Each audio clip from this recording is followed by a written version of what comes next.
Hello everyone, this is Palak Batla. Welcome to my channel once again, The Voice of Nurses. So the today topic is breast cancer. आज का हमारा video थोड़ा लंबा होने वाला है and it is worth repeating and worth watching. आपको इसे ज़रूर देखना चाहिए एंड हो सके तो प्लीज़ इसे ज़्यादा से ज़्यादा लोगों को शेयर करना ताकि और लोग इसके बारे में जान सके. वीडियो शुरू करने से पहले मैं आपके सामने कुछ ऐसी पिक्चर्स दिखाना चाहती हूँ जिससे आपको पता लगे कि मैं किस बारे में बात कर रही हूँ और ये कितना इम्पोर्टेंट है हमारी सोसाइटी में पता होना and specially for ladies. Please must watch it.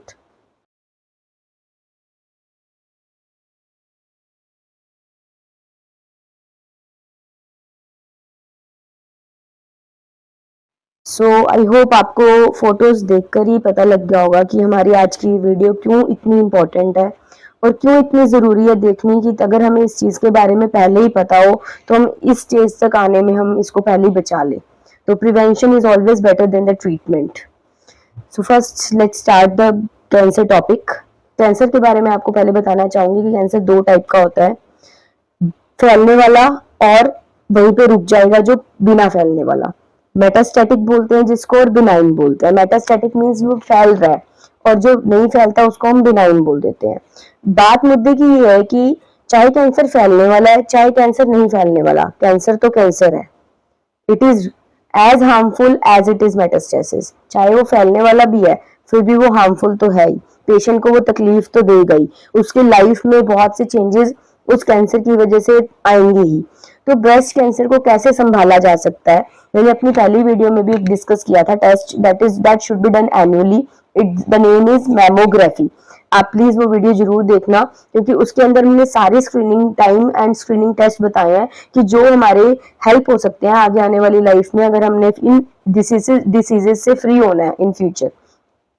तो ब्रेस्ट कैंसर हमें पता लग गया दो टाइप का है, बिनाइन एंड मेटास्टेसिस.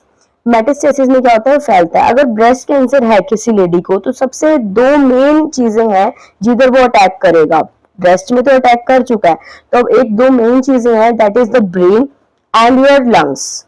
जो ब्रेस्ट कैंसर है वो लंग्स और ब्रेन्स में अगर फैलने वाला कैंसर है तो वो जरूर इफेक्ट करता है. अगर वो नहीं फैलने वाला है, रुका हुआ है, तो वो ब्रेस्ट को ही इफेक्ट करेगा. पहली चीज तो ये. दूसरी चीज, इसका हमें पता कैसे लगे, एक ब्रेस्ट सेल्फ एग्जामिनेशन. तो जो ब्रेस्ट सेल्फ एग्जामिनेशन है वो एक लेडी खुद कर सकती है, अपने घर पे बैठ के कर सकती है. उसके लिए उसे किसी डॉक्टर को दिखाने की जरूरत नहीं है, जस्ट एक नॉलेज की जरूरत है जो आज हम आपको बताएंगे कि ब्रेस्ट सेल्फ एग्जामिनेशन खुद से अपनी ब्रेस्ट का कैसे एग्जामिनेशन करना है और पता लगाना है कि आगे आने वाले टाइम पे हमें ये दिक्कत हो सकती है जिसका हम अभी रोक दें, जिसको हम अभी बचाव कर लें. तो ब्रेस्ट सेल्फ एग्जामिनेशन कब करना चाहिए, कैसे करना चाहिए और किस टाइम पे करना चाहिए ये मैं आपको बताना चाहती हूँ. पहली बात, ब्रेस्ट सेल्फ एग्जामिनेशन एक लेडी को सेम टाइम पे सेम डे पे करना चाहिए. सपोज आज अगर 12th ऑफ जुलाई है तो सेम वो 12th ऑफ अगस्त को चेक करेगी. अगर उसने सुबह 8 बजे चेक किया है तो सेम वो सुबह 8 बजे चेक करेगी.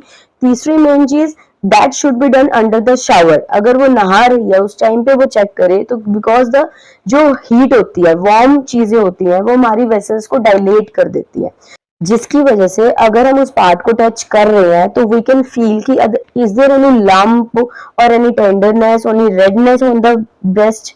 तो हम चेंजेस पता लगा सकते हैं कि कोई ऐसे चेंज, न्यू चेंज तो नहीं आ रहा हमारी ब्रेस्ट में जो पहले नहीं हमने फील किया और अब हमें लग रहा है कि ये अब हमें न्यू चीज कोई फील हुई है. तो there are 7 points which we need to follow and we need to take care.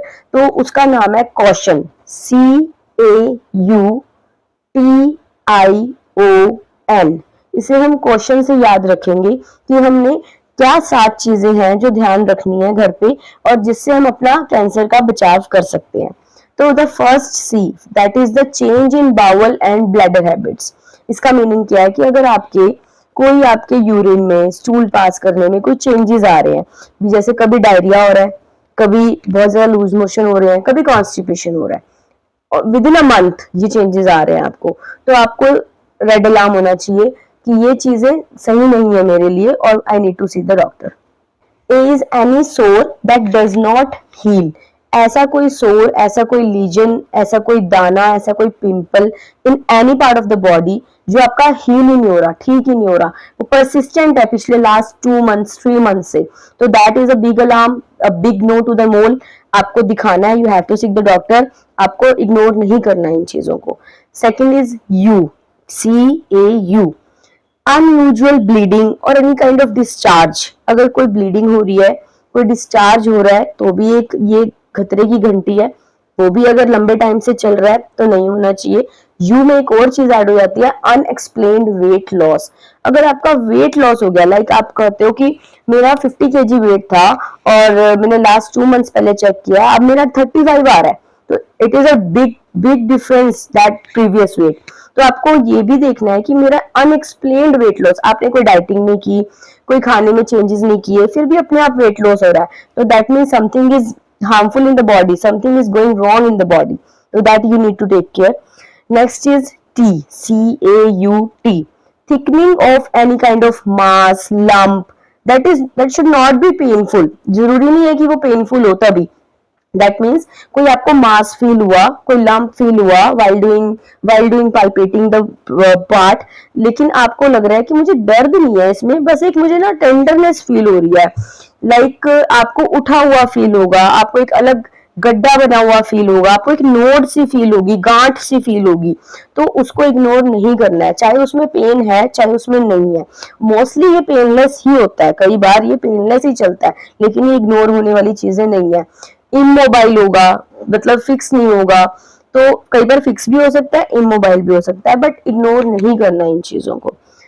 Next is I, that is indigestion. इसमें क्या होगा, अभी आपने खाना खाया 10 बजे, बट 10 बजे खाना खाने के बाद आपको ऐसा लगा you need to rush to the washroom, अभी आपको वॉशरूम जाना पड़ रहा है 11 बजे 12 बजे, विद इन 2 आवर और 1 आवर, तो that is considered as a indigestion of the food. जो भी आप इनटेक ले रहे हो वो आपका ठीक से डाइजेस्ट नहीं हो रहा, पच नहीं रहा, तो आपको अभी के अभी उसको दिखाना है डॉक्टर को, उसको इग्नोर नहीं करना।